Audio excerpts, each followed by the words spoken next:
మన రక్షకుడైన యేసుక్రీస్తు నామములో అందరికీ వందనాలండి. ఈరోజు దేవుని మాటలు పేతురు రాసిన మొదటి పత్రిక 3వ అధ్యాయము 11వ వచనము. అతడు కీడు నుండి తొలగి మేలు చేయవలెను, సమాధానమును వెదకి దాని వెంటాడవలెను.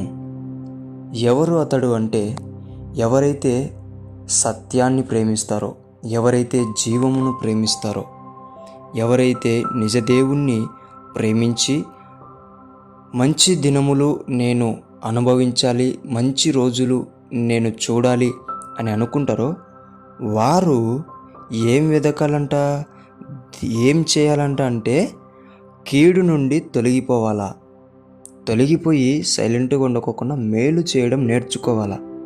అలాగుననే ఎక్కడైతే అల్లర్లు లేకోకుండా ఉంటుందో అంటే సమాధానమైన మనుషులతో ఫ్రెండ్షిప్ చేయాలా, సమాధానంగా ఉండే సంఘములో నీవు ఉండాలా, సమాధానముగా ఉండే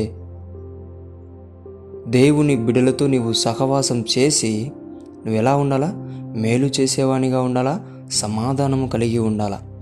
అప్పుడు నీ జీవితంలో మంచి రోజులు, మంచి దినములు నీవు గడపగలుగుతావు.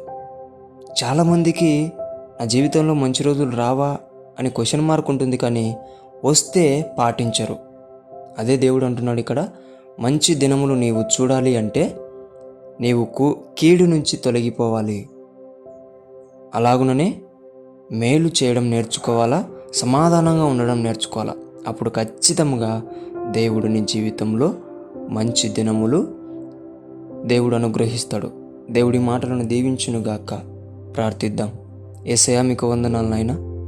ఎవరైతే వారి మంచి దినములు కోరుకుంటున్నారో, మంచి రోజులు వారి జీవితాలలో ఉండాలని కోరుకుంటున్నారో అటువంటి వారిని కీడు నుంచి తొలగించి మేలు చేసేవారిలాగా, సమాధానముగా ఉండే వారి బిడ్డల్లాగా, సమాధానమును వెంటాడి పట్టుకునే వారిలాగా నీవు తయారు చేయమని యేసు నామమున ప్రార్థిస్తున్నాం తండ్రి.